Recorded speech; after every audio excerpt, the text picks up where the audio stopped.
이녹은 72세, 평생을 한 집에서 살아온 여인이었습니다. 50년 전 새신랑 새신부 시절, 남편 재호와 함께 마련한 그 집에서 말이죠. 재호가 세상을 떠난 지 3년이 흘렀지만 집 곳곳에는 여전히 그의 흔적이 남아 있었습니다. 현관 옆에 그가 직접 만든 신발장, 거실 한쪽에 놓인 그의 애장품 수집함, 작은 마당의 감나무까지 모든 것이 추억이었고 모든 것이 삶의 터전이었습니다. 남편이 돌아가신 후 혼자 살기 어려워진 이녹을 위해 아들 현우가 가족과 함께 이사를 왔습니다. 며느리 수진과 중학생 손자 민준이까지 4대가 함께 사는 집이 된 것이죠. 처음에는 적적했던 집에 다시 활기가 돌아온 것 같아 이녹은 기뻤습니다. 아침마다 손자를 학교에 보내고 며느리와 함께 저녁 준비를 하는 일상이 나쁘지 않았거든요. 하지만 시간이 지날수록 미묘한 기류를 감지하기 시작했습니다. 수진이 가끔씩 이 집의 시세가 얼마나 될지, 이 동네 재개발 계획은 어떻게 되는지 물어보곤 했거든요. 이녹은 단순히 궁금해서 묻는 것이라고 생각했습니다. 하지만 뭔가 불편한 기분이 드는 것도 사실이었죠. 그날도 평범한 오후였습니다. 이녹은 현관에서 우편물을 정리하고 있었습니다. 전기요금 고지서, 상하수도 요금 고지서, 그리고 동사무소에서 온 공문들. 대부분 뻔한 내용이었지만 한 통의 등기우편이 눈에 띄었습니다. 발송인이 부동산 중개업소로 되어 있었거든요. 이녹은 이상하다는 생각이 들었습니다. 자신은 부동산과 거래한 적이 없는데 왜 등기우편이 왔을까요? 혹시 잘못 배달된 것은 아닐까 싶어 봉투를 자세히 살펴봤습니다. 수신인은 분명히 자신의 이름이었습니다. 이녹은 조심스럽게 봉투를 뜯어봤습니다. 안에는 부동산 매매 계약서 사본이 들어 있었습니다. 이녹의 손이 떨리기 시작했습니다. 계약서에는 매도인으로 자신의 이름이 적혀 있었고 매수인에는 전혀 모르는 사람의 이름이 적혀 있었습니다. 더 충격적인 것은 계약 체결일이 불과 일주일 전이라는 점이었습니다. 계약금은 1억 원, 총 매매 대금은 15억 원으로 되어 있었죠. 이녹은 어리둥절했습니다. 자신은 집을 판 적이 없는데 어떻게 이런 계약서가 존재할 수 있는 걸까요? 더욱 이상한 것은 계약서 하단에 찍힌 서명이었습니다. 분명히 자신의 이름인데 필체가 미묘하게 다른 것 같았거든요. 이녹은 다시 한번 계약서를 자세히 살펴봤습니다. 집 주소도 정확했고 등기부등본상의 면적도 맞았습니다. 하지만 자신은 이런 계약을 체결한 기억이 전혀 없었습니다. 그때 현관문이 열리는 소리가 들렸습니다. 며느리 수진이 장을 보고 돌아온 것이었습니다. 어머니, 뭘 그렇게 진지하게 보고 계세요? 수진이 물어봤습니다. 이녹은 잠시 망설였습니다. 이 계약서를 수진에게 보여줘야 할까요? 말아야 할까요? 하지만 가족끼리 숨길 일은 아니라는 생각이 들어 계약서를 내밀었습니다. 이게 뭔지 아세요? 이녹이 물었습니다. 부동산에서 온 우편인데 제가 집을 팔았다고 되어 있어요. 수진이 계약서를 받아들고 대충 훑어봤습니다. 그런데 수진의 표정에 미묘한 변화가 일어났습니다. 순간적으로 당황하는 기색을 보였지만 곧 태연한 표정으로 돌아왔죠. 이상하네요. 수진이 말했습니다. 어머니께서 계약하신 게 아니라면 착오가 있었나 봐요.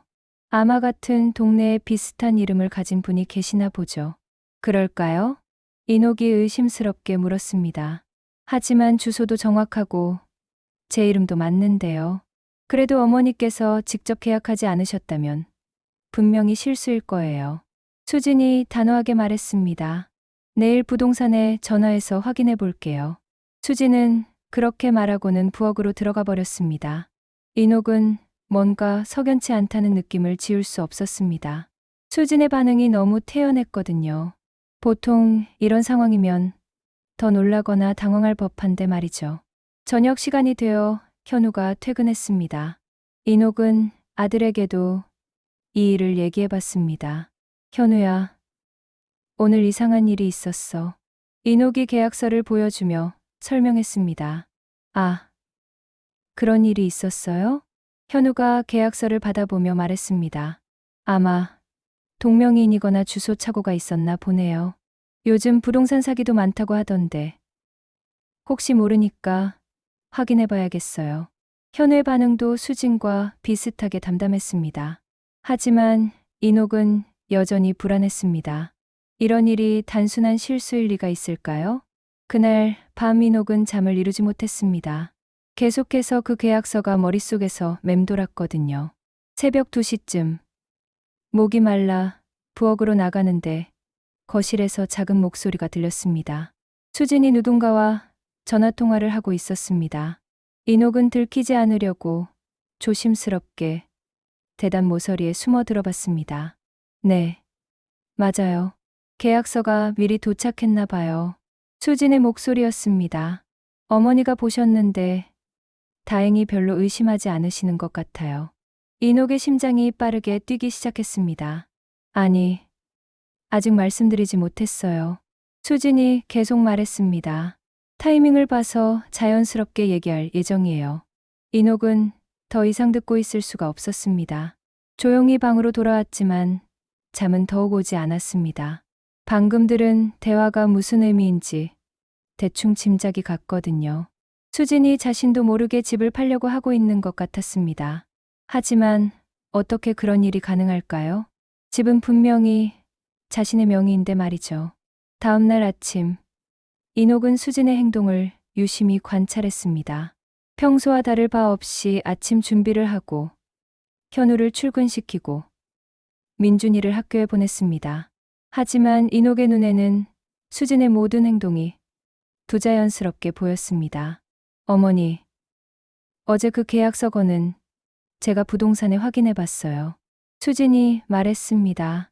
역시 동명이인 착오라고 하네요. 같은 동네에 어머니와 이름이 같은 분이 계신데요. 정말요? 인옥이 물었습니다. 그럼 다행이네요. 하지만 마음 한구석으로는 수진의 말을 믿을 수가 없었습니다. 어제 밤 통화 내용이 계속 머릿속에서 맴돌았거든요. 점심시간이 되어 수진이 잠시 외출한 사이 인옥은 수진의 방을 들여다봤습니다. 평소 같았으면 절대 하지 않을 일이었지만 너무 궁금했거든요. 수진의 화장대 서랍을 조심스럽게 열어봤습니다. 화장품과 액세서리들 사이에서 작은 수첩을 발견했습니다. 수첩을 펼쳐보니 부동산 관련 메모들이 빼곡히 적혀 있었습니다. 이 집의 시세, 주변 매매 사례, 그리고 부동산 중개업소 연락처까지. 가장 충격적인 것은 마지막 페이지에 적힌 메모였습니다. 계약 완료 후 시어머니 요양원 알아보기. 인옥은 눈앞이 캄캄해졌습니다. 수진이 정말로 자신 몰래 집을 팔려고 하고 있었던 것입니다. 그리고 자신을 요양원에 보낼 계획까지 세우고 있었고요. 인옥은 수첩을 원래 자리에 두고 방에서 나왔습니다. 온몸이 떨리고 어지러웠습니다. 50년간 살아온 이 집, 남편과의 추억이 고스란히 담긴 이 공간을 빼앗기게 될 수도 있다는 생각에 절망감이 밀려왔습니다.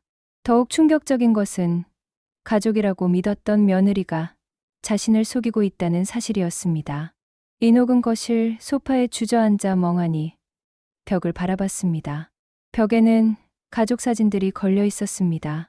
현우의 결혼식 사진, 민준이의 돌잔치 사진, 그리고 재호와 함께 찍은 금혼식 사진까지. 모든 사진이 이 집에서 찍힌 것들이었습니다. 이 집은 단순한 부동산이 아니라 인옥의 인생 그 자체였습니다. 그런데 이제 그 모든 것을 잃게 될 수도 있다니. 인옥은 처음으로 자신의 무력함을 절감했습니다. 나이가 들면서 점점 가족들에게 짐이 되어가고 있다는 생각을 해왔지만 이렇게까지 무시당할 줄은 몰랐습니다. 자신도 모르게 집이 팔린다는 것, 그리고 요양원에 보내진다는 것. 모든 일이 자신의 의사와는 상관없이 결정되고 있었습니다.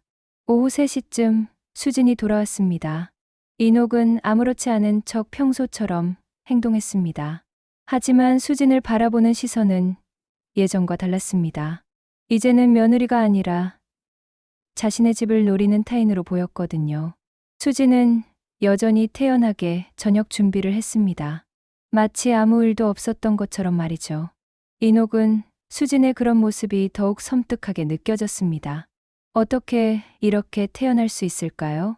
저녁 시간이 되어온 가족이 모였습니다. 현우는 회사 일로 피곤해 보였고 민준이는 숙제 때문에 바빴습니다. 평범한 가족의 저녁 풍경이었지만 인옥에게는 모든 것이 가식으로 느껴졌습니다. 특히 수진이 자신에게 반찬을 덜어주며 웃는 모습을 보니 소름이 돋았습니다. 인옥은 밥을 제대로 먹을 수가 없었습니다. 목구멍으로 넘어가지 않았거든요. 그날 밤도 인옥은 잠들지 못했습니다. 앞으로 어떻게 해야 할지 막막했습니다. 수진의 계획을 막으려면 어떻게 해야 할까요? 하지만 무엇보다 답답한 것은 자신을 도와줄 사람이 아무도 없다는 현실이었습니다. 아들 현우는 아내 편을 들 것이 뻔했고 다른 가족이나 친구들은 이미 대부분 세상을 떠나거나 연락이 끊긴 상태였습니다. 인옥은 베개의 얼굴을 묻고 흐느꼈습니다. 72년의 인생에서 이렇게 절망적인 순간은 처음이었습니다. 남편이 돌아가셨을 때도, 큰 병을 앓았을 때도 이렇게까지 무력감을 느끼지는 않았거든요. 그때는 적어도 자신의 집, 자신의 터전이 있었으니까요. 하지만 이제는 그마저도 위태로워졌습니다. 새벽 5시가 되어서야 인옥은 간신히 잠들었습니다. 꿈속에서도 집을 잃는 악몽에 시달렸죠. 낯선 사람들이 집에 들어와 자신의 물건들을 모두 치우고 자신은 작은 가방 하나만 들고 어디론가 쫓겨나는 꿈이었습니다. 인옥이 깬 것은 오전 9시였습니다. 평소보다 늦게 일어난 것이죠. 거실로 나가보니 현우는 이미 출근했고 민준이도 학교에 간 상태였습니다. 수진만 혼자 부엌에서 설거지를 하고 있었습니다. 인옥은 수진과 단둘이 있는 것이 불편했습니다. 어제까지는 며느리로 여겼던 사람이 이제는 경계해야 할 상대가 된 것입니다. 수진은 평소와 다름없이 인옥에게 아침을 차려줬습니다. 하지만 인옥은 수진의 그런 친절이 모두 가식으로 느껴졌습니다. 자신을 요양원에 보내려는 사람이 어떻게 이렇게 태어날 수 있을까요? 인옥은 그날부터 수진의 모든 행동을 관찰하기 시작했습니다. 전화통화 내용, 외출 시간, 그리고 가져오는 서류들까지 마치 탐정이 된 것 같은 기분이었습니다. 하지만 이런 생활이 얼마나 지속될 수 있을까요? 그리고 설령 수진의 계획을 알아낸다 해도 막을 방법이 있을까요? 인옥은 점점 더 절망적인 심정이 되어갔습니다. 나이 든 자신에게는 아무런 힘이 없다는 현실을 뼈저리게 느꼈거든요. 인옥이 수진의 수첩을 발견한 지 3일이 지났습니다. 그동안 인옥은 수진의 일거수일투족을 지켜봤지만 겉으로는 아무것도 드러나지 않았습니다. 수진은 여전히 다정한 며느리 역할을 완벽하게 연기하고 있었거든요.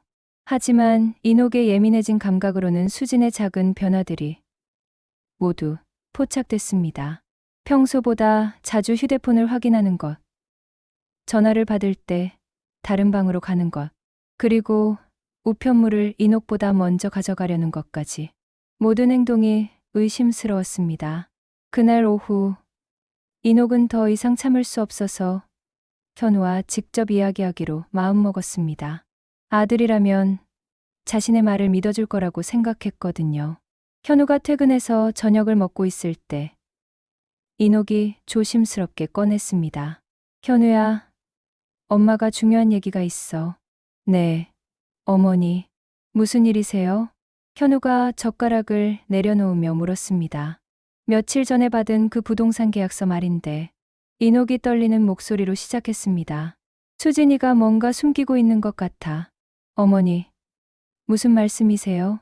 현우가 당황한 표정을 지었습니다. 수진이 이미 확인해봤다고 했잖아요. 동명이인 착오라고. 아니야, 내가 직접 들었어. 인옥이 목소리를 낮추며 말했습니다. 수진이가 밤에 누군가와 전화하는 걸 들었는데 우리 집 팔려는 얘기를 하더라고. 그리고 나를 요양원에 보내려는 계획도 있는 것 같아. 현우의 표정이 굳어졌습니다. 어머니, 그런 말씀 하시면 안 돼요. 수진이가 왜 그런 일을 하겠어요? 현우야, 엄마 말을 안 믿어? 이녹이 서운한 표정으로 물었습니다. 내가 거짓말할 이유가 뭐가 있겠어?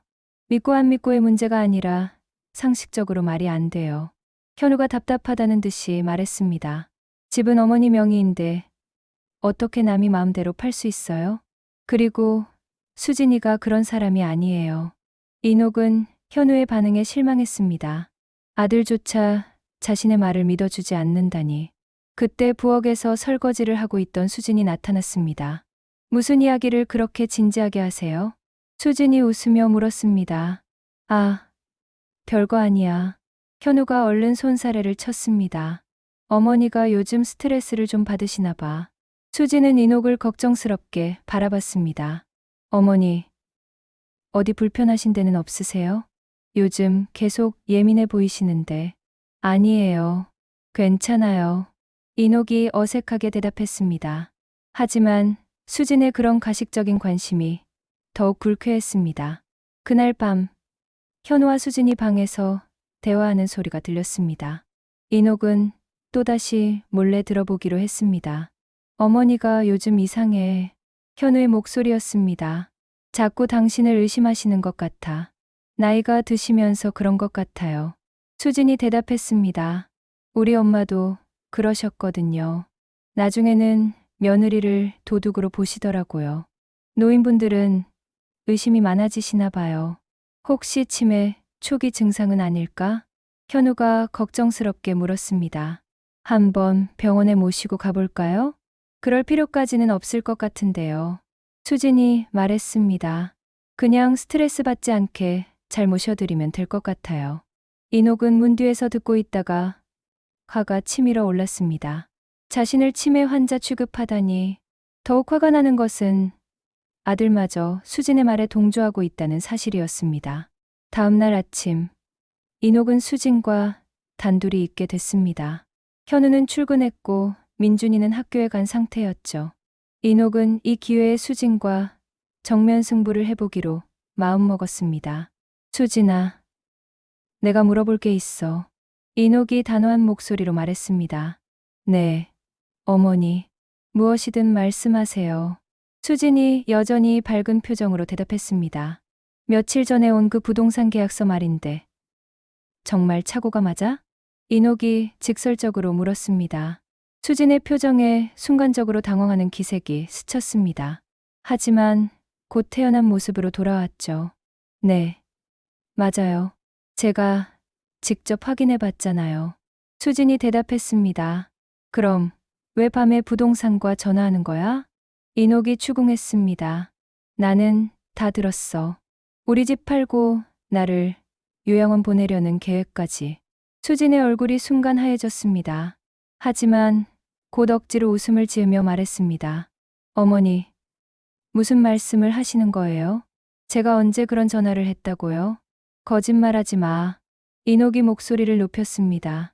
나는 분명히 들었어. 그리고 내 방에서 수첩도 받고. 수진의 표정이 완전히 굳어졌습니다. 더 이상 가식적인 웃음을 지을 수 없었던 것이죠. 어머니가 제 방을 뒤지셨다고요? 수진이 차가운 목소리로 물었습니다. 그래, 뒤졌어. 이녹이 당당하게 대답했습니다. 그리고 시어머니 요양원 알아보기라고 적힌 것도 받고. 수진은 잠시 말이 없었습니다. 그러더니 갑자기 태도를 완전히 바꿨습니다. 어머니, 사실은. 수진이 한숨을 쉬며 말했습니다. 현우 오빠가 먼저 말씀하신 거예요. 뭐라고? 어머니 연세도 있으시고 혼자 계시면 위험하니까 요양원을 알아보자고 하시더라고요. 수진이 거짓말을 늘어놓기 시작했습니다. 그래서 제가 몇 군데 알아본 거예요.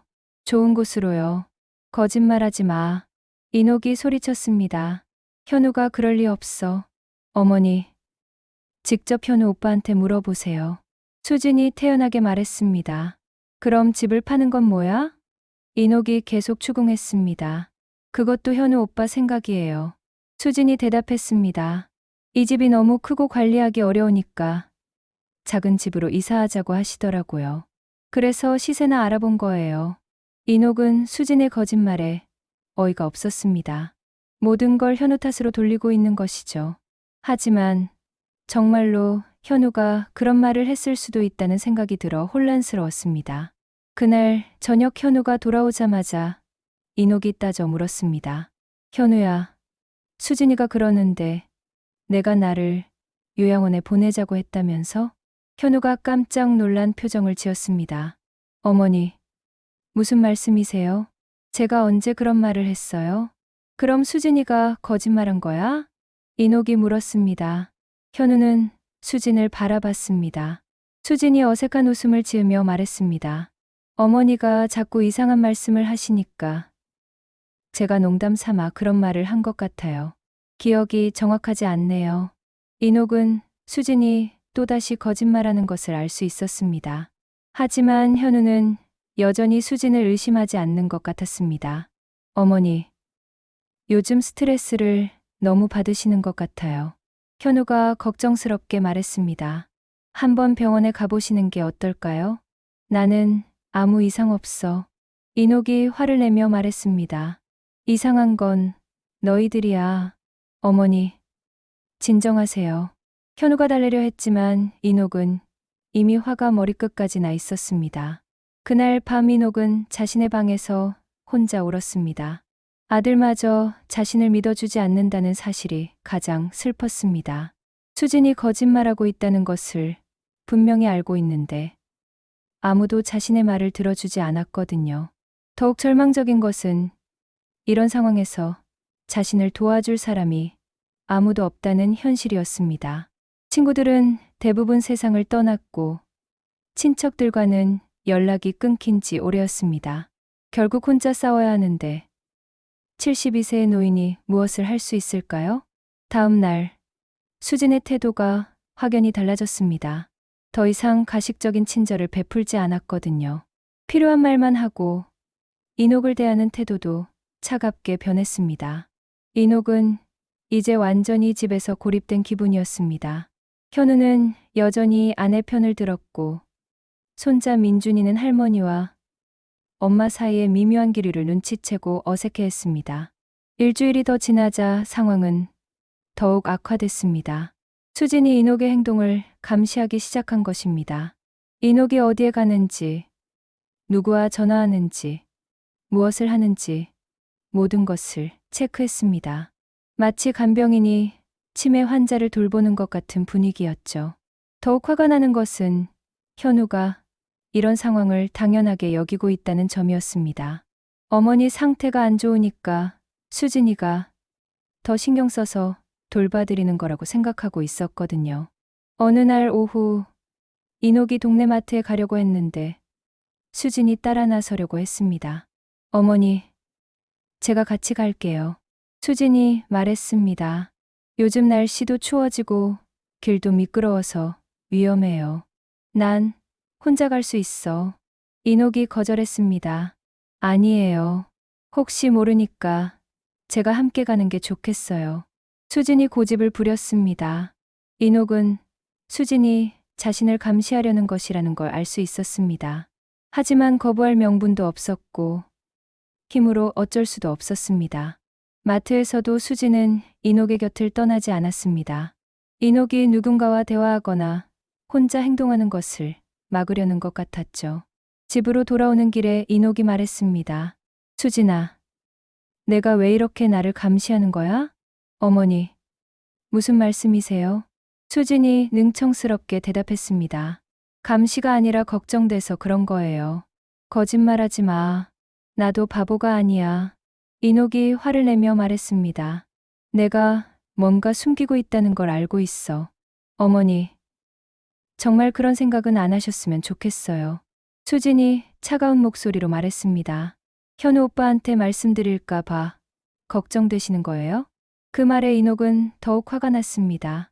수진이 자신을 완전히 무력한 존재로 취급하고 있다는 것을 느꼈거든요. 집에 돌아와서도 긴장 상태는 계속됐습니다. 수진이 인옥의 모든 행동을 주시하고 있었거든요. 인옥은 점점 자신의 집에서조차 자유롭지 못하다는 것을 느꼈습니다. 그날 밤 인옥은 베개를 적시며 울었습니다. 이런 생활이 언제까지 계속될까요? 수진의 계획이 무엇인지는 대충 알겠지만 막을 방법을 찾을 수 없었습니다. 아들은 아내 편을 들고 다른 가족들은 없고 친구들도 없는 상황에서 혼자 무엇을 할 수 있을까요? 인옥은 점점 더 절망적인 심정에 빠져갔습니다. 72년을 살아오면서 이렇게 무력감을 느껴본 적은 없었거든요. 자신의 집에서 자신의 가족들에게 이런 대우를 받을 줄은 꿈에도 생각지 못했습니다. 인옥이 수진의 감시를 받으며 지낸 지 2주가 지났습니다. 매일매일이 감옥에서 사는 것 같았습니다. 외출할 때도, 전화할 때도, 심지어 집 안에서도 수진의 시선을 의식해야 했거든요. 인옥은 점점 위축되어 갔습니다. 이런 생활이 계속되면 정말로 우울증이나 치매에 걸릴 것 같았습니다. 그날도 평범한 오후였습니다. 인옥은 작은 마당에 나가 시들어가는 화분들을 정리하고 있었습니다. 남편 재호가 생전에 가꾸던 화분들이었는데 요즘 제대로 돌보지 못해서 많이 상해 있었습니다. 인옥은 화분에 물을 주며 남편을 그리워했습니다. 여보, 지금 상황을 보시면 뭐라고 하실까요? 인옥이 혼자 중얼거렸습니다. 당신이 계셨다면 이런 일이 벌어지지 않았을 텐데. 그때 옆집 담장 너머로 목소리가 들렸습니다. 안녕하세요, 부인. 인옥이 고개를 들어보니 옆집 할아버지가 서 있었습니다. 정만이라는 분으로 5년 전에 이사와서 인사 정도만 나눈 사이였습니다. 아, 안녕하세요. 인옥이 인사했습니다. 화분 가꾸시느라 수고하세요. 정만이 친근하게 말했습니다. 그런데 요즘 많이 힘들어 보이시는데 괜찮으세요? 인옥은 순간 당황했습니다. 자신의 상황이 밖에서도 보일 정도였나요? 아니에요. 괜찮습니다. 인옥이 애써 웃으며 대답했습니다. 정만은 인옥의 표정을 자세히 살펴봤습니다. 오랜 세월 사람들과 일해온 경험으로 인옥이 무언가 고민이 있다는 것을 직감할 수 있었습니다. 혹시 시간 되시면 차 한잔 하실래요? 정만이 제안했습니다. 저희 집에서 좋은 차가 있거든요. 인옥은 망설였습니다. 수진이 집에 있어서 오래 나가 있으면 또 뭐라고 할 것 같았거든요. 하지만 오랜만에 누군가 자신에게 관심을 보여주니 마음이 움직였습니다. 그럼 잠깐만요. 인옥이 대답했습니다. 정만의 집은 인옥의 집과 비슷한 구조였지만 훨씬 깔끔하게 정리되어 있었습니다. 벽에는 각종 상장과 감사패가 걸려 있었습니다. 법무사로 일하셨나 봐요? 인옥이 물었습니다. 네. 40년 넘게 했죠. 정만이 차를 우리며 대답했습니다. 5년 전에 은퇴하고 이사 왔어요. 아내가 일찍 세상을 떠나서 혼자 살고 있습니다. 인옥은 정만이 자신과 비슷한 처지라는 것을 알 수 있었습니다. 부인, 실례가 안 된다면 요즘 무슨 걱정거리가 있으신 것 같은데. 정만이 조심스럽게 물었습니다. 제가 오랫동안 상담 일을 해서 그런지 사람 표정을 보면 대충 짐작이 돼요. 인옥은 잠시 망설였습니다. 낯선 사람에게 가족 얘기를 해도 될까요? 하지만 그동안 누구에게도 털어놓을 수 없었던 답답함이 터져 나왔습니다. 사실은 인옥이 조심스럽게 시작했습니다.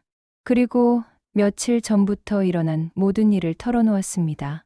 부동산 계약서를 받은 것부터 수진의 수상한 행동, 그리고 현재의 감시 상황까지. 정만은 인옥의 이야기를 조용히 들었습니다. 중간중간 고개를 끄덕이며 심각한 표정을 지었습니다. 그거 큰일이네요. 정만이 말했습니다. 명예 도용 가능성이 높아 보여요. 정말요? 인옥이 놀라며 물었습니다. 네. 요즘 그런 사기가 많아요. 정만이 설명했습니다. 가족 중 한 명이 노인의 인감을 도용해서 부동산을 처분하는 경우가 생각보다 많거든요. 그럼 어떻게 해야 하나요? 이녹이 간절하게 물었습니다. 일단 등기부등본부터 확인해 봐야 해요. 정만이 말했습니다. 혹시 이미 명예 이전 신청이 들어갔는지 확인해 보죠. 제가 도와드릴게요. 정말 도와주실 건가요? 이녹이 믿을 수 없다는 표정으로 물었습니다. 물론이죠. 정만이 따뜻하게 웃었습니다. 이런 일을 당하고도 혼자 감당하시면 안 돼요. 그동안 아무도 자신의 말을 믿어주지 않았는데 정만은 달랐습니다. 오히려 이녹의 상황을 정확히 파악하고 구체적인 도움을 제시해 주었습니다. 이녹은 정만을 보며 눈물이 핑 돌았습니다. 고맙습니다. 이녹이 떨리는 목소리로 말했습니다. 그동안 너무 힘들었어요. 아무도 제 말을 믿어주지 않아서. 당연히 믿어드려야죠. 정만이 말했습니다.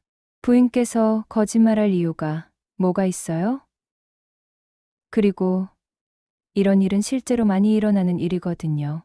다음 날 오전, 정만이 등기소에서 이녹 집의 등기부등본을 떼어왔습니다. 결과는 충격적이었습니다. 부인, 큰일 났어요. 정만이 심각한 표정으로 말했습니다. 이미 소유권 이전 신청이 접수되어 있어요. 뭐라고요? 이녹이 깜짝 놀랐습니다. 네. 일주일 전에 신청됐네요. 정만이 등기부등본을 보여주며 설명했습니다. 매수인은 김철수라는 사람이고 매매 대금은 15억 원으로 되어 있어요. 그럼 정말로 우리 집이 팔린 건가요? 이녹이 다리에 힘이 빠져 주저앉았습니다. 아직 완전히 끝난 건 아니에요. 정만이 이녹을 부축하며 말했습니다. 소유권 이전은 신청만 한 상태고 아직 등기는 완료되지 않았어요. 지금이라도 막을 수 있어요. 어떻게요? 가처분 신청을 하면 돼요. 정만이 설명했습니다. 부동산 거래 금지 가처분을 신청하면 일단 소유권 이전을 중단시킬 수 있어요. 그리고 동시에 경찰에 고발도 해야 하고요. 정만은 이녹을 위해 모든 절차를 설명해 줬습니다. 하지만 한 가지 문제가 있었습니다. 이 모든 것을 며느리 수진 몰래 진행해야 한다는 점이었습니다. 부인, 혹시 도장이나 인감증명서를 며느리가 가지고 있나요? 정만이 물었습니다. 글쎄요. 평소에 제가 관리했는데 요즘은 잘 모르겠어요. 이녹이 대답했습니다. 수진이가 이것저것 정리한다면서 가져간 게 있을 수도 있어요. 그럼 확인해 봐야겠네요. 정만이 말했습니다. 혹시 인감이 도용됐다면 그것도 중요한 증거가 될 거예요. 이녹은 정만과 함께 계획을 세웠습니다. 수진이 외출한 틈에 집으로 들어가서 중요한 서류들과 도장을 확인해 보기로 한 것입니다. 다음 날 오후 수진이 마트에 간 사이 정만이 이녹의 집을 방문했습니다. 이녹은 정만을 안방으로 안내했습니다. 평소 중요한 서류를 보관하던 서랍을 열어봤는데 충격적인 사실을 발견했습니다. 인감이 없어졌어요. 이녹이 소리쳤습니다. 분명히 여기 있었는데 언제부터 없어진 것 같아요? 정만이 물었습니다. 며칠 전까지는 있었던 것 같은데. 이녹이 당황하며 대답했습니다. 수진이가 가져간 게 틀림없어요. 정만은 서랍을 더 자세히 살펴봤습니다. 다른 중요한 서류들도 확인해 보니 등본이나 인감증명서 같은 것들도 몇 개 빠져 있었습니다. 이제 확실해졌네요. 정만이 말했습니다. 며느리가 인감을 도용해서 위조 서류를 만든 거예요. 그럼 어떻게 해야 하나요? 이녹이 절망적인 표정으로 물었습니다. 일단 인감 도난 신고부터 해야 해요. 정만이 말했습니다. 그리고 새로운 인감을 만들어서 기존 거래를 무효화시켜야 하고요. 하지만 이 모든 과정에서 며느리와 직접 대립하게 될 거예요. 각오하셔야 해요. 이녹은 잠시 고민했습니다. 가족과의 관계가 완전히 틀어질 수도 있다는 생각이 들었거든요. 하지만 집을 잃을 수는 없었습니다. 이 집은 자신의 전부였으니까요. 해주세요. 이녹이 결심을 굳히며 말했습니다. 더 이상 당할 수는 없어요. 좋습니다. 정만이 고개를 끄덕였습니다. 내일부터 본격적으로 시작해보죠. 그날 저녁 수진이 돌아왔을 때 인옥은 평소처럼 행동했습니다. 하지만 마음속으로는 이미 전쟁을 선포한 상태였습니다. 수진도 뭔가 분위기가 달라진 것을 느꼈는지 인옥을 유심히 바라봤습니다. 어머니, 오늘 어디 다녀오셨어요? 수진이 물었습니다. 아니, 집에만 있었어. 인옥이 태연하게 대답했습니다. 그런데 현관에 낯선 신발 자국이 있던데요. 수진이 의심스럽게 말했습니다. 아, 옆집 할아버지가 잠깐 들렀어. 인옥이 솔직하게 대답했습니다. 차 한잔하고 가셨어. 수진의 표정이 순간 굳어졌습니다. 어떤 할아버지요? 옆집에 사는 정만이라는 분. 인옥이 대답했습니다. 무슨 일로 오셨는데요? 수진이 계속 추궁했습니다. 그냥 인사차 왔다가 차 마시고 가셨어. 인옥이 대답했습니다. 뭐 특별한 일은 없었어. 수진은 뭔가 석연치 않다는 표정이었지만 더 이상 묻지 않았습니다. 하지만 그날 밤부터 수진의 감시가 더욱 심해졌습니다.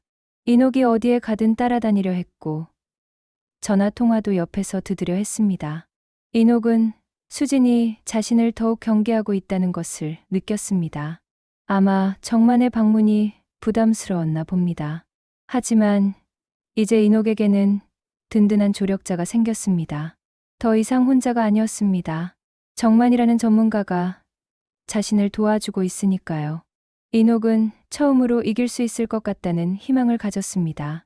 정만과 함께 대응, 계획을 세운 지 3일이 지났습니다. 인옥은 수진 몰래 정만과 연락을 주고받으며 필요한 준비를 해왔습니다. 먼저 인감 도난 신고를 접수했고 새로운 인감도 만들었습니다. 하지만 가장 중요한 것은 수진이 어떤 방법으로 위조 서류를 만들었는지 증거를 찾는 것이었습니다.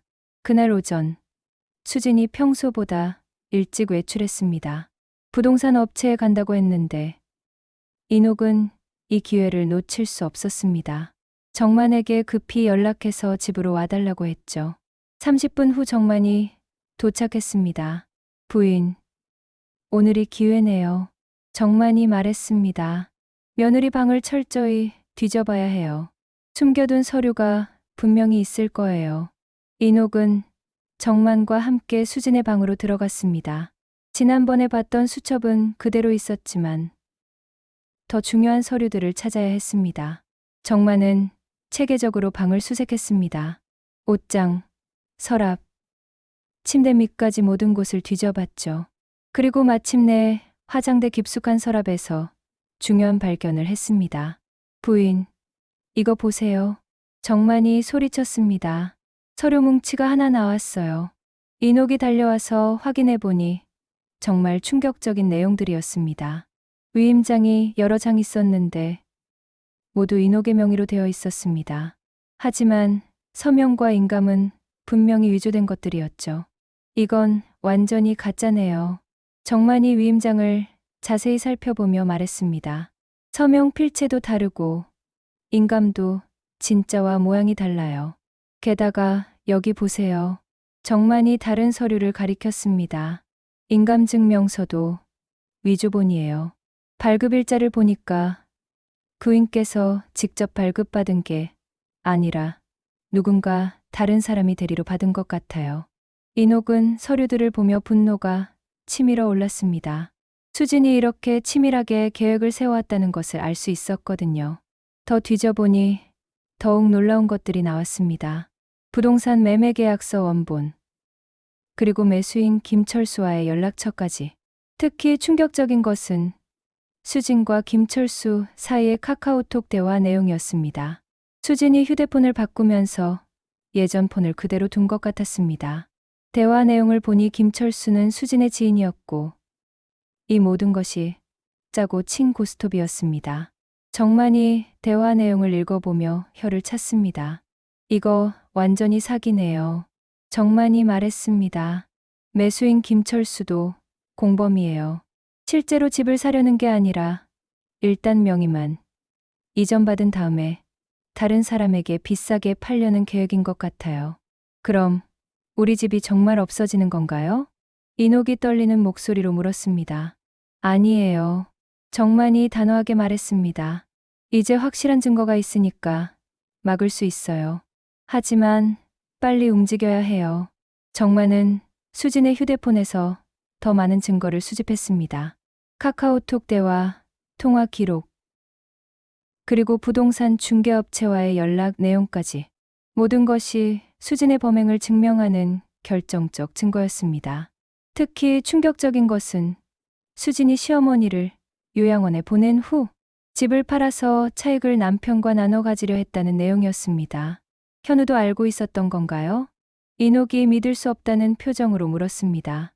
대화 내용을 보면 현우 씨는 모르는 것 같아요. 정만이 말했습니다. 며느리가 혼자 계획한 것 같네요. 그제야 이녹은 조금 안심이 됐습니다. 아들마저 자신을 배신한 것은 아니라는 것을 알 수 있었거든요. 이제 이 증거들을 가지고 경찰서에 가야 해요. 정만이 말했습니다. 그리고 법원에 가처분 신청도 해야 하고요. 하지만 그 전에 준비할 게 하나 더 있어요. 뭘까요? 며느리가 돌아오기 전에 이 증거들을 안전한 곳에 보관해야 해요. 정만이 설명했습니다. 그리고 며느리한테 들키지 않게 이 서류들을 원래 자리에 두어야 하고요. 정만은 모든 서류를 휴대폰으로 사진을 찍어 곡사본을 만들었습니다. 그리고 원본은 원래 자리에 그대로 두었습니다. 수진이 증거인멸을 시도할 가능성도 있었지만 일단은 들키지 않는 것이 더 중요했거든요. 모든 작업을 마치고 정만이 집을 나간 지 1시간 후 수진이 돌아왔습니다. 어머니, 집에 계셨어요? 수진이 물었습니다. 응, 집에 있었어. 이녹이 태연하게 대답했습니다. 혹시 누가 오지 않았나요? 수진이 의심스럽게 물었습니다. 아무도 안 왔어. 이녹이 거짓말을 했습니다. 평소 같으면 양심의 가책을 느꼈겠지만 이제는 달랐습니다. 수진이 먼저 거짓말과 속임수를 써왔으니까요. 수진은 자신의 방으로 들어가서 뭔가 확인하는 것 같았습니다. 잠시 후 나와서는 별다른 말을 하지 않았습니다. 아마 서류들이 그대로 있어서 안심한 것 같았죠. 그날 저녁 현우가 퇴근했을 때 이녹은 중요한 결정을 내렸습니다. 아들에게 모든 사실을 말하기로 한 것입니다. 현우야, 엄마가 중요한 얘기가 있어. 이녹이 진지하게 말했습니다. 네, 어머니. 무슨 일이세요? 현우가 물었습니다. 수진이에 관한 얘기야. 이녹이 말했습니다. 내가 믿기 어렵겠지만 끝까지 들어봐. 이녹은 그동안 발견한 모든 사실을 현우에게 털어놓았습니다. 위조된 서류들, 수진의 계획, 그리고 오늘 발견한 결정적 증거까지. 현우는 처음에는 믿을 수 없다는 표정이었습니다. 어머니, 그런 일이 있을 리가 없어요. 현우가 고개를 저었습니다. 수진이가 그럴 사람이 아니에요. 현우야, 엄마가 거짓말하는 것 같니? 이녹이 간절하게 물었습니다. 내일 경찰서에 신고할 예정이야. 그 전에 내가 직접 확인해봐.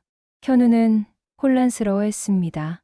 아내를 의심하기 싫지만 어머니의 진지한 표정을 보니 그냥 넘길 수도 없었거든요.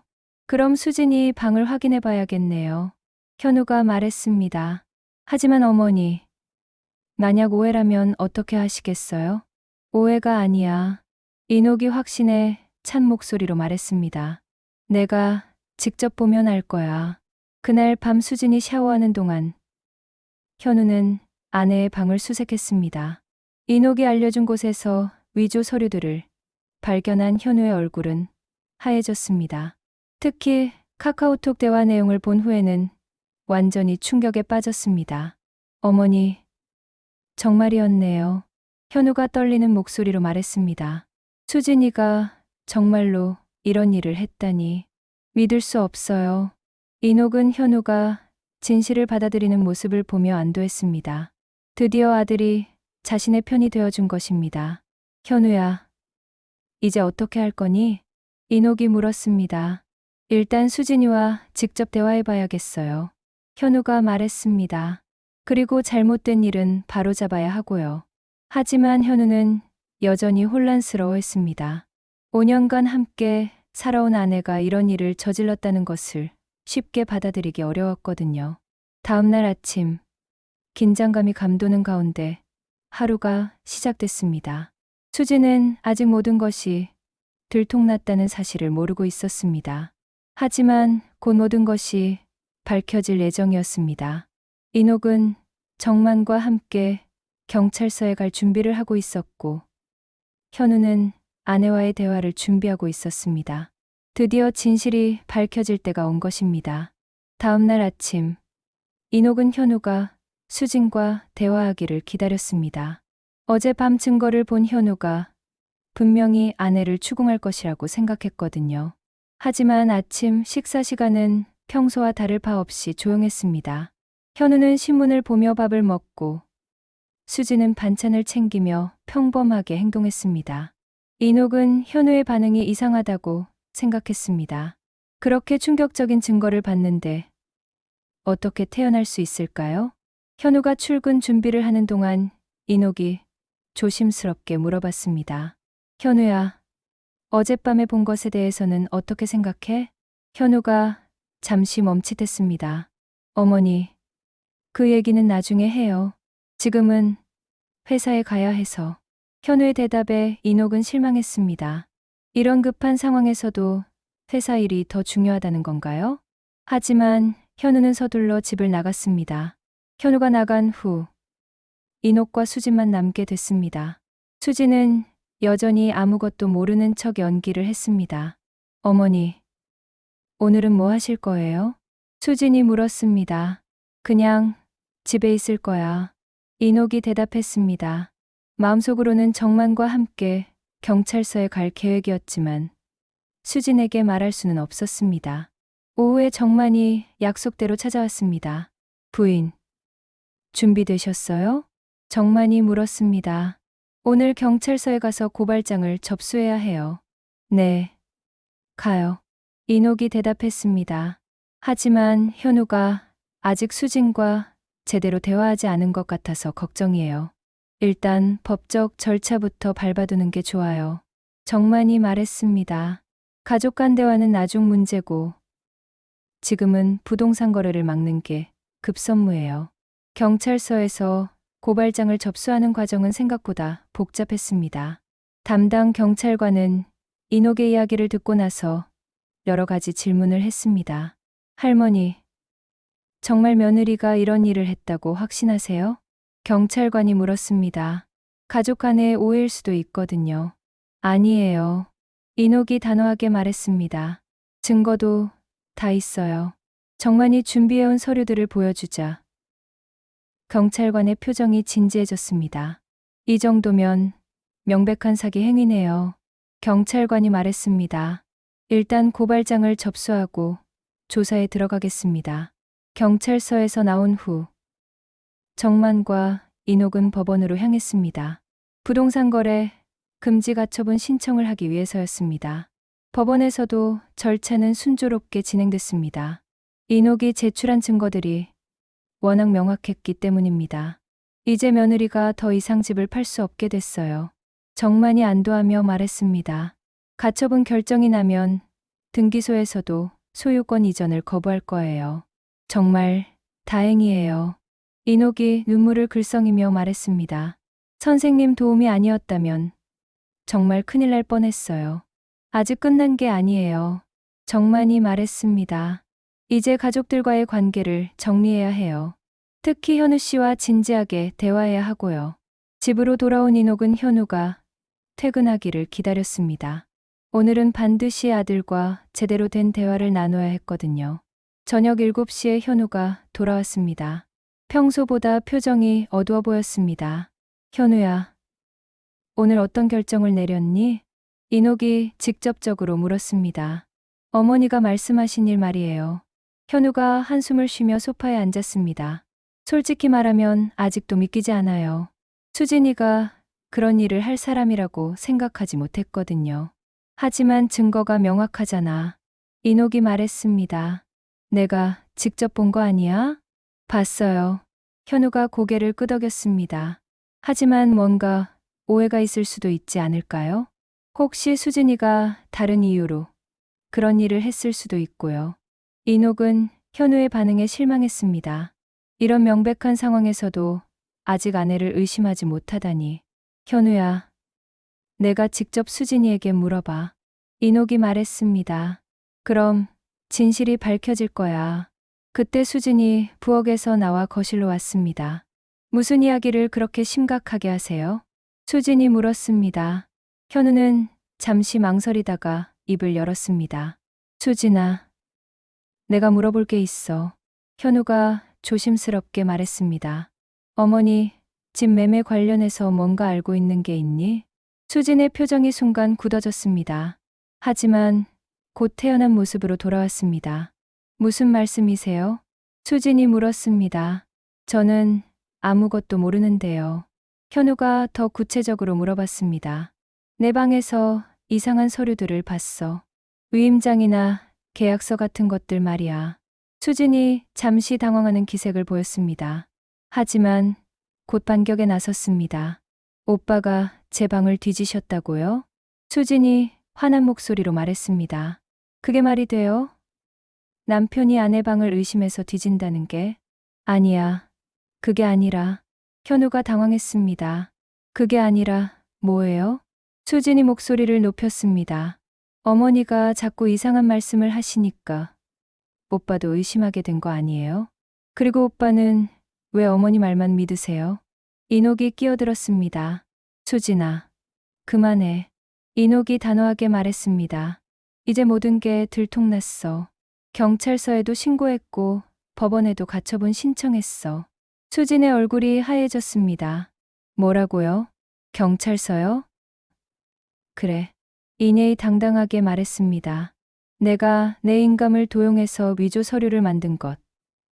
그리고 김철수라는 사람과 짜고 친 것까지 다 신고했어.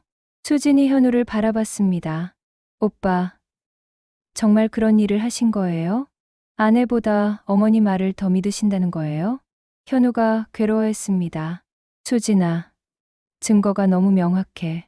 현우가 힘들게 말했습니다.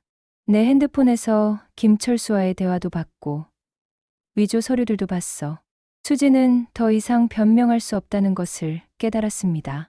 하지만 여전히 반성하기보다는 화를 내며 반박했습니다. 좋아요. 수진이 소리쳤습니다. 그럼 저는 이 집에서 나가겠어요. 이런 식으로 의심받으면서 살 수는 없어요. 수진이 방으로 들어가서 짐을 싸기 시작했습니다. 현우는 어쩔 줄 몰라 했습니다. 어머니, 이렇게까지 해야 했나요? 현우가 이녹에게 원망 섞인 목소리로 말했습니다. 이제 우리 가정이 완전히 깨져버렸잖아요. 이녹은 현우의 반응에 충격을 받았습니다. 이런 상황에서도 아들은 자신보다 아내를 걱정하고 있었거든요. 현우야, 내가 수진이 편을 들겠다는 거니? 이녹이 서운하게 물었습니다.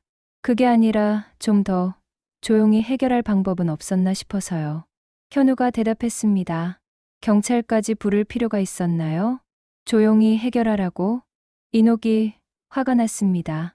내 집을 빼앗아 가려는데 조용히 해결하라고? 수진이 짐을 다 싸고 나왔습니다. 민준이도 데리고 가겠어요. 수진이 말했습니다. 이런 집에서는 못 살겠어요. 그렇게 말하고 수진은 정말로 집을 나가버렸습니다. 민준이는 무슨 일인지 모르겠다는 표정으로 엄마를 따라갔습니다. 현우는 아내와 아들을 말리지 않았습니다. 오히려 이녹을 원망스럽게 바라봤습니다. 어머니 때문에 우리 가정이 이렇게 됐어요. 현우가 차가운 목소리로 말했습니다. 좀 더 신중하게 처리하셨어야죠. 이녹은 현우의 말에 큰 충격을 받았습니다. 수진이 나간 것보다 아들의 반응이 더 상처가 됐거든요. 현우야, 엄마가 잘못한 게 뭐가 있어? 이녹이 떨리는 목소리로 물었습니다. 내 집을 지키려고 한 게 잘못이야? 어머니는 혼자 사시니까 상관없으시겠지만 저는 가족이 있어요. 현우가 말했습니다. 이제 어떻게 살라고 하세요? 그날 밤 현우도 집을 나가서 아내와 아들이 있는 곳으로 갔습니다. 이녹은 혼자 남겨졌습니다. 집을 지켜냈지만 가족을 잃게 된 것입니다. 인옥은 빈집에서 혼자 울었습니다. 과연 자신이 올바른 선택을 한 것일까요? 가족의 화합보다 집이 더 중요한 걸까요? 하지만 돌이킬 수는 없었습니다. 이미 경찰 수사도 시작됐고 법원 절차도 진행 중이었으니까요. 수진이 집을 나간 지 일주일이 지났습니다. 인옥은 혼자 남은 집에서 복잡한 심정으로 지내고 있었습니다. 집은 지켜냈지만 가족을 잃었다는 생각에 마음이 무거웠거든요. 현우는 그 후로 한 번도 연락하지 않았고 손자 민준이와도 만날 수 없게 됐습니다. 그날 오전 정만이 중요한 소식을 가지고 찾아왔습니다. 부인, 좋은 소식이 있어요. 정만이 밝은 표정으로 말했습니다. 법원에서 가처분 신문이 내일 있을 예정이에요. 가처분 신문이요? 인옥이 물었습니다. 네. 수진 씨 측에서 이의를 제기했거든요. 정만이 설명했습니다. 자신은 아무 잘못이 없다면서 가처분 신청을 취하하라고 주장하고 있어요. 그럼 어떻게 되는 건가요? 인옥이 걱정스럽게 물었습니다. 우리가 가진 증거를 법정에서 제시하면 돼요. 정만이 자신 있게 말했습니다. 위조 서류, 카카오톡 대화 내용, 그리고 인감 도용 증거까지 모든 게 준비되어 있어요. 다음 날 오전, 인옥과 정만은 법원으로 향했습니다. 인옥은 생전 처음 법정에 서게 되어 긴장했습니다. 하지만 정만이 옆에 있어서 든든했죠. 법정에는 수진과 그녀의 변호사도 와 있었습니다. 수진은 인옥과 눈을 마주치지 않으려 했습니다. 재판장이 들어오고 신문이 시작됐습니다. 먼저 수진 측 변호사가 주장을 펼쳤습니다. 재판장님, 신청인의 주장은 근거가 부족합니다. 수진 측 변호사가 말했습니다. 피신청인은 시어머니를 위해 부동산 관련 업무를 도와드린 것뿐입니다. 그것이 사기 행위라고 볼 수는 없습니다. 인옥은 수진 측의 주장을 들으며 화가 났습니다. 아직도 거짓말을 하고 있다니. 이제 인옥 측에서 반박할 차례였습니다. 정만이 법정에서 증거를 제시하기 시작했습니다. 재판장님, 이것을 보시기 바랍니다. 정만이 위조된 위임장을 제출했습니다. 이 위임장의 서명은 신청인이 직접 한 것이 아닙니다. 필적 감정을 의뢰한 결과 완전히 다른 사람이 쓴 것으로 판명됐습니다. 재판장이 위임장을 자세히 살펴봤습니다. 그리고 정만이 준비한 필적 감정서도 검토했습니다. 확실히 서명이 다르네요. 재판장이 말했습니다. 이어서 정만이 더 결정적인 증거를 제시했습니다. 그리고 이것은 피신청인과 제3자 김철수 간의 카카오톡 대화 내용입니다. 정만이 프린트한 대화 내용을 제출했습니다. 여기서 보시면 피신청인이 시어머니를 속여서 집을 팔려는 계획을 구체적으로 논의하고 있습니다. 재판장이 대화 내용을 읽어보더니 표정이 심각해졌습니다. 대화 내용에는 수진의 계획이 적나라하게 드러나 있었거든요. 시어머니 요양원 보내고 집 팔아서 돈 나누자는 내용까지 있었습니다. 수진의 얼굴이 하얘졌습니다. 이런 증거가 나올 줄 몰랐던 것 같았습니다. 재판장이 수진에게 직접 질문했습니다. 피신청인, 이 대화 내용에 대해 해명해 보시기 바랍니다. 수진이 떨리는 목소리로 대답했습니다. 그것은 농담으로 한 말이에요. 실제로 그런 계획은 없었습니다. 농담이라고요? 재판장이 의심스럽게 물었습니다. 그런데 실제로 위조 서류까지 만들어서 소유권 이전 신청을 했는데요. 수진은 더 이상 변명할 수 없었습니다. 정만이 마지막 일격을 가했습니다. 재판장님, 이것은 김철수 씨의 진술서입니다. 정만이 새로운 서류를 제출했습니다. 경찰 조사 과정에서 김철수 씨가 모든 사실을 자백했습니다. 인옥은 놀랐습니다. 언제 김철수가 자백했다는 걸까요? 정만이 속삭였습니다. 어제 경찰서에서 연락이 왔어요. 김철수가 수진 씨한테 속았다면서 모든 걸 털어놨대요. 김철수의 진술에 따르면 수진이 먼저 접근해서 함께 부동산 사기를 저지르자고 제안했다고 했습니다. 그리고 성공하면 차익을 반반씩 나누기로 약속했다는 것이었습니다.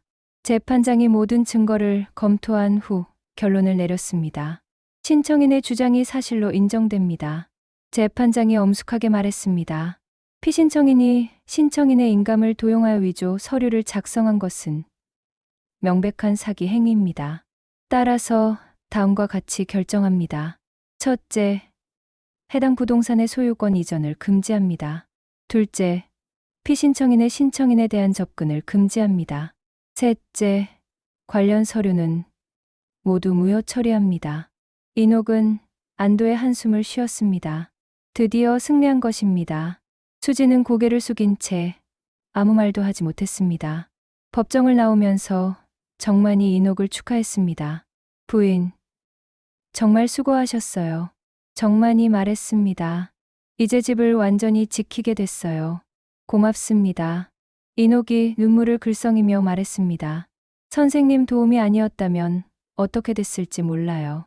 아직 끝난 게 아니에요. 정만이 말했습니다. 이제 형사 처벌도 받아야 하고 손해배상도 청구할 수 있어요. 하지만 인옥의 마음은 복잡했습니다. 법적으로는 이겼지만 가족 관계는 완전히 틀어져 버렸거든요. 그날 오후 뜻밖의 방문객이 있었습니다. 현우가 찾아온 것입니다. 어머니, 안녕하세요. 현우가 어색하게 인사했습니다. 현우야, 어떻게 왔니? 인옥이 반가우면서도 조심스럽게 물었습니다. 법원 결과를 들었어요.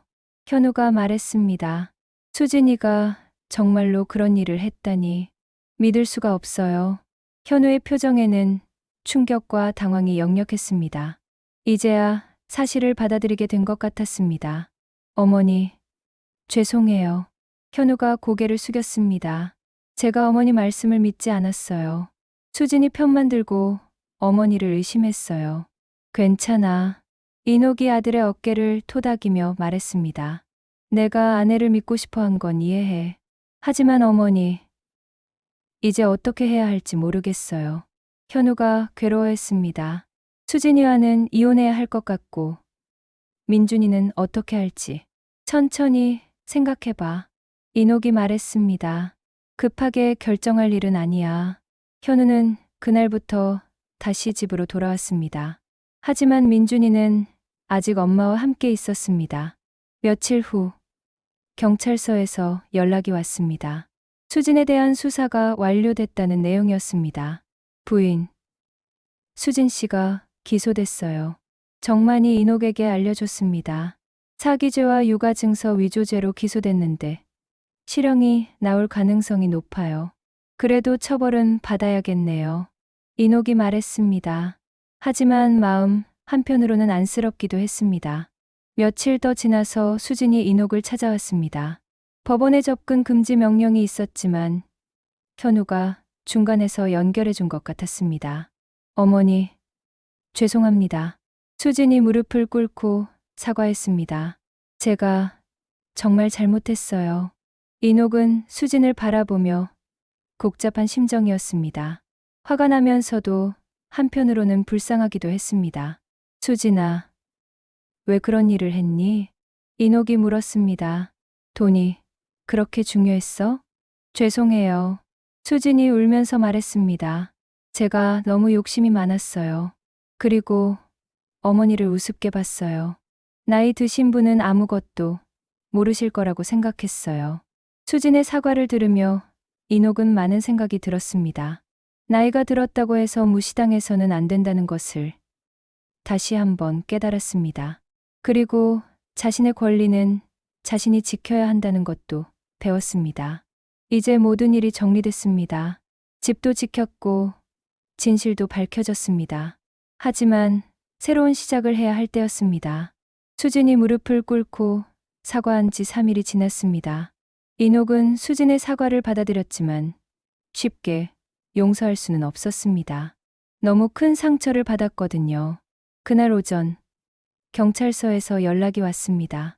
수진에 대한 조사가 본격적으로 시작됐다는 내용이었습니다. 정만과 함께 경찰서에 간 이녹은 담당 형사로부터 자세한 설명을 들었습니다. 할머니, 이번 사건이 생각보다 복잡해요. 담당 형사가 말했습니다. 수진 씨가 처음에는 모든 걸 부인하려고 했거든요. 하지만 증거가 워낙 명확해서 결국 자백하게 됐어요. 정말 자백했나요? 이녹이 물었습니다. 네. 어젯밤에 모든 걸 털어놨어요. 형사가 대답했습니다. 김철수와 공모해서 할머니 집을 팔려고 했다는 것까지 인정했어요. 그런데 더 충격적인 사실이 밝혀졌어요. 무슨 사실이요? 이게 처음이 아니라는 거예요. 형사가 심각한 표정으로 말했습니다. 수진 씨가 이전에도 다른 노인분들을 상대로 비슷한 사기를 시도한 적이 있어요. 이녹은 깜짝 놀랐습니다. 수진이 상습적으로 이런 일을 해왔다니.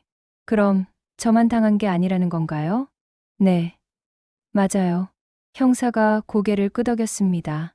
수진 씨는 노인분들의 재산을 노리는 전문 사기꾼이었던 것 같아요. 할머니는 그나마 일찍 발견해서 피해를 막을 수 있었지만 다른 분들은 실제로 재산을 잃은 경우도 있어요. 이녹은 등골이 서늘해졌습니다. 자신이 얼마나 위험한 상황에 있었는지 새삼 깨달았거든요. 그날 오후 현우가 경찰서 조사 결과를 듣고 집으로 돌아왔습니다. 현우의 얼굴은 완전히 망가져 있었습니다. 어머니, 저는 정말 바보였어요. 현우가 자책하며 말했습니다. 5년 동안 그런 사람과 함께 살았다니. 민준이는 어떻게 할 거니? 이녹이 걱정스럽게 물었습니다. 민준이도 충격이 클 텐데. 그게 제일 걱정이에요.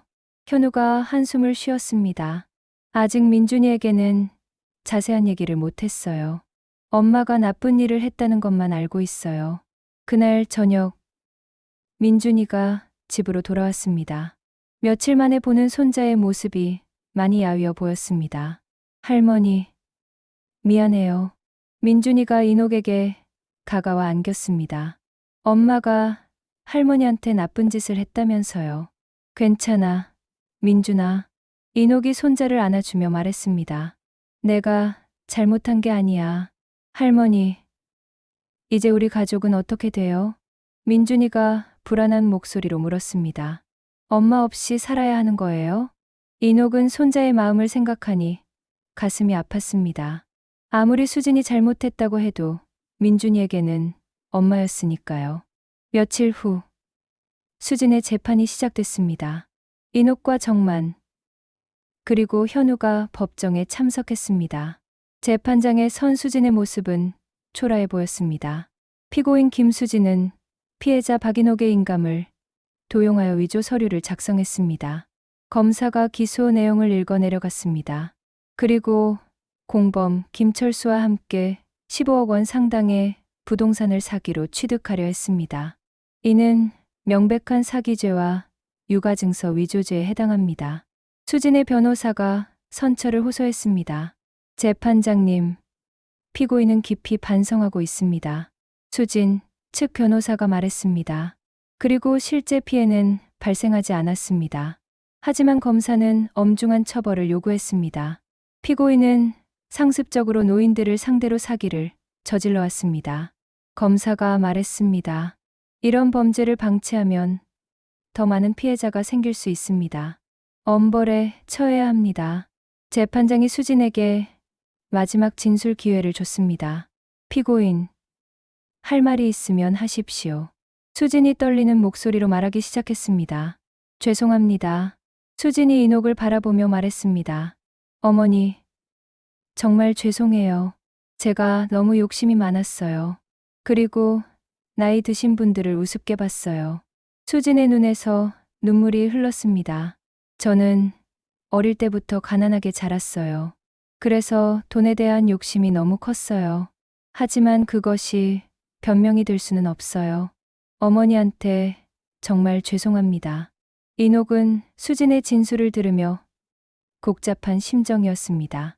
화가 나면서도 한편으로는 안쓰러웠습니다. 그리고 현우 오빠, 민준이에게도 죄송해요. 수진이 계속 말했습니다. 저 때문에 가족이 이렇게 됐어요. 모든 게 제 잘못이에요. 재판장이 잠시 정적 후에 말했습니다. 피고인의 반성은 인정하지만 범행의 죄질이 매우 나쁩니다. 특히 노인을 상대로 한 사기는 사회적으로 용납될 수 없습니다. 따라서 징역 3년을 선고합니다. 수진이 주저앉았습니다. 3년이라는 형량이 예상보다 무거웠던 것 같습니다. 현우도 충격받은 표정이었습니다. 재판이 끝나고 법정을 나오면서 현우가 인옥에게 말했습니다. 어머니, 정말 죄송해요. 현우가 고개를 숙였습니다. 제가 처음부터 어머니 말씀을 들었어야 했는데 이제라도 깨달았으니 다행이야. 인옥이 말했습니다. 그런데 민준이는 어떻게 할 거니? 민준이는 제가 키우겠어요. 현우가 말했습니다. 비록 엄마는 잘못했지만 민준이에게는 죄가 없으니까요.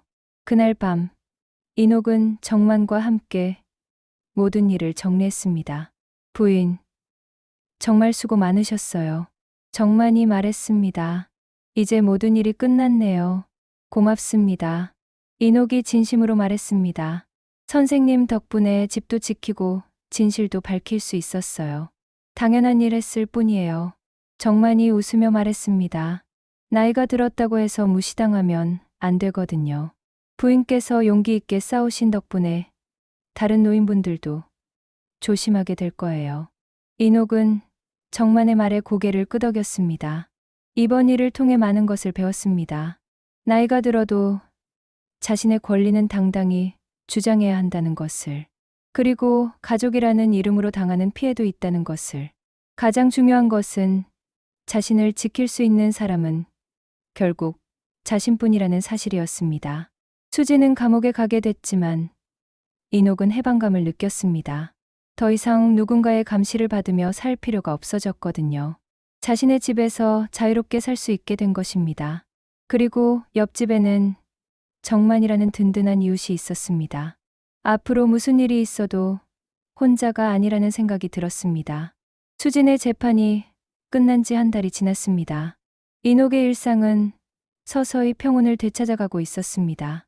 더 이상 누군가의 감시를 받지 않아도 되고 자신의 집에서 자유롭게 살 수 있게 된 것이 가장 큰 변화였습니다. 하지만 완전히 예전으로 돌아간 것은 아니었습니다.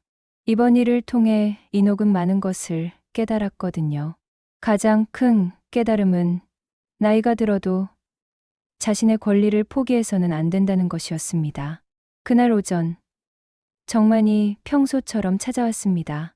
요즘 두 사람은 거의 매일 만나서 차를 마시며 이야기를 나누고 있었습니다.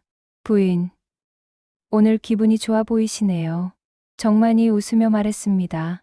요즘 많이 밝아지신 것 같아요. 네, 그런 것 같아요. 인옥이 대답했습니다. 그동안 얼마나 위축되어 살았는지 모르겠어요. 이제야 정말 내 집에서 사는 기분이에요. 정만은 인옥의 변화를 지켜보며 뿌듯해했습니다. 처음 만났을 때와 비교하면 완전히 다른 사람이 된 것 같았거든요. 예전에는 자신감이 없고 주눅 들어 있었는데 이제는 당당하고 밝은 모습이었습니다. 부인, 오늘 특별한 계획이 있으세요? 정만이 물었습니다. 사실은 현우와 민준이가 온다고 해서요. 인옥이 말했습니다. 오랜만에 온 가족이 모이는 거죠. 좋은 일이네요. 정만이 기뻐했습니다. 가족 관계도 많이 회복된 것 같아서 다행이에요. 점심시간쯤 현우가 민준이와 함께 찾아왔습니다. 어머니, 안녕하세요. 현우가 밝게 인사했습니다. 예전과 달리 표정이 한결 편안해 보였습니다. 할머니, 민준이가 인옥에게 달려와 안겼습니다. 요즘 아빠랑 둘이 살고 있는데 할머니가 너무 보고 싶었어요. 인옥은 손자를 안으며 눈물이 핑 돌았습니다. 그동안 얼마나 보고 싶었는지 모릅니다. 민준아, 많이 컸네. 인옥이 손자의 머리를 쓰다듬으며 말했습니다. 아빠랑 둘이 사는 건 어때? 괜찮아요. 민준이가 대답했습니다. 처음에는 엄마가 없어서 슬펐는데 이제는 적응했어요. 그리고 아빠가 요리도 배워서 맛있는 거 많이 해줘요. 현우가 부끄러운 듯 웃었습니다. 어머니, 제가 요리를 배우고 있어요. 현우가 말했습니다. 민준이를 혼자 키우려니까 필요하더라고요. 잘했어. 인옥이 고개를 끄덕였습니다. 남자도 살림할 줄 알아야지. 점심을 준비하면서 인옥은 오랜만에 가족과 함께하는 시간을 만끽했습니다. 비록 수지는 없지만 진정한 가족만 남게 된 기분이었습니다. 어머니, 이번 일로 정말 많은 걸 배웠어요. 현우가 말했습니다. 처음에는 어머니를 의심했던 제 자신이 너무 부끄러워요. 이제라도 깨달았으니 다행이야. 인옥이 말했습니다. 가족이라고 해서 무조건 믿어서는 안 된다는 것도 배웠고. 할머니, 그런데 이 집 정말 넓네요.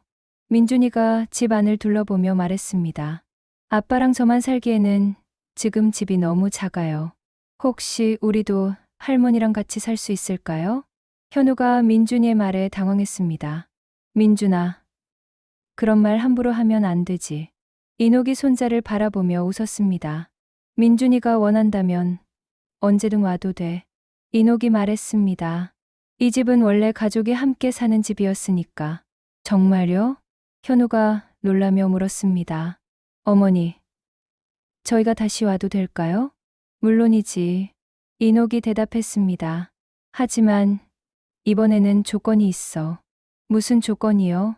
서로를 존중하는 거야. 인옥이 말했습니다.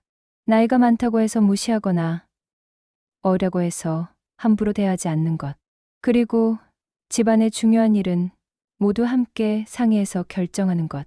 당연하죠. 현우가 고개를 끄덕였습니다. 이제는 어머니를 진정으로 가장으로 모시겠어요. 그날 오후 인옥은 정만과 함께 작은 마당을 정리했습니다. 그동안 제대로 돌보지 못했던 화분들과 정원을 손질하는 것이었습니다. 부인, 이 집 정말 좋네요. 정만이 마당을 둘러보며 말했습니다. 50년 동안 사신 집답게 정말 정성스럽게 꾸며져 있어요. 네.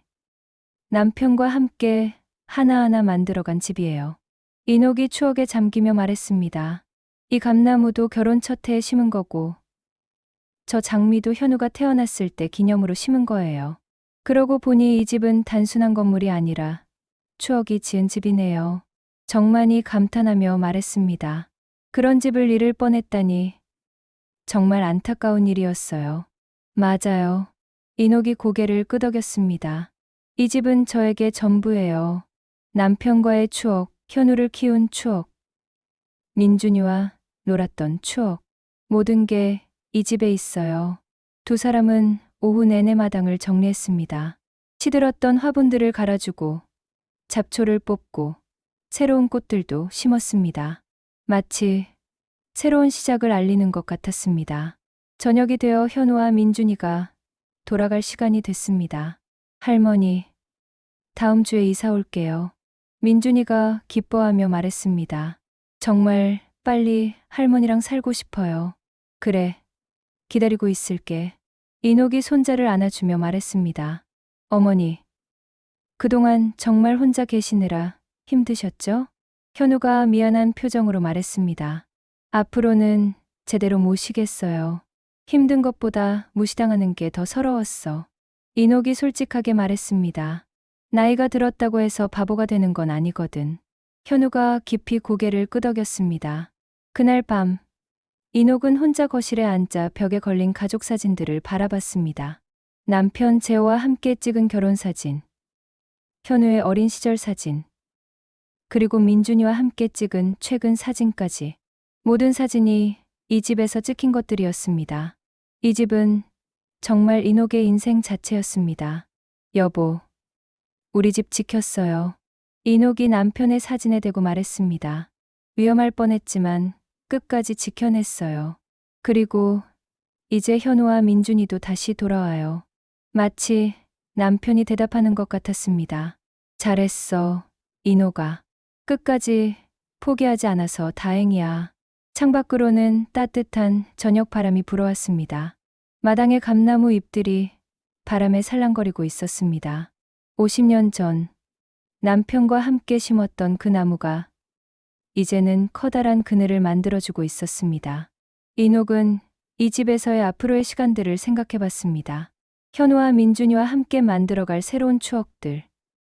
그리고 정만과 함께 나눌 이웃 간의 정. 모든 것이 기대됐습니다. 그리고 무엇보다 중요한 것은 이제 더 이상 누구에게도 무시당하지 않을 것이라는 확신이었습니다. 나이가 들어도 자신의 권리를 당당히 주장할 수 있다는 것을 증명했으니까요. 인옥은 마지막으로 집 안을 한 바퀴 돌아봤습니다. 거실의 소파, 주방의 식탁, 안방의 침대, 그리고 마당의 화분들까지 모든 것이 그대로 있었습니다. 사라질 뻔했던 우리 집이 이제는 정말로 안전하게 지켜진 것입니다. 내일부터는 새로운 하루가 시작될 것입니다. 현우와 민준이가 이사 준비를 하고 인옥은 그들을 맞을 준비를 할 것입니다. 그리고 정만과 함께 마당을 더 아름답게 가꿔나갈 것입니다. 인옥의 하루가 끝났습니다. 길고 험난했던 싸움도 끝났습니다. 집을 지켜낸 것은 단순히 부동산을 보존한 것이 아니었습니다. 자신의 존재와 권리, 그리고 존엄성을 지켜낸 것이었습니다. 그리고 그 모든 것들이 앞으로도 계속 이어질 것입니다. 세대를 넘어서 영원히 말이죠.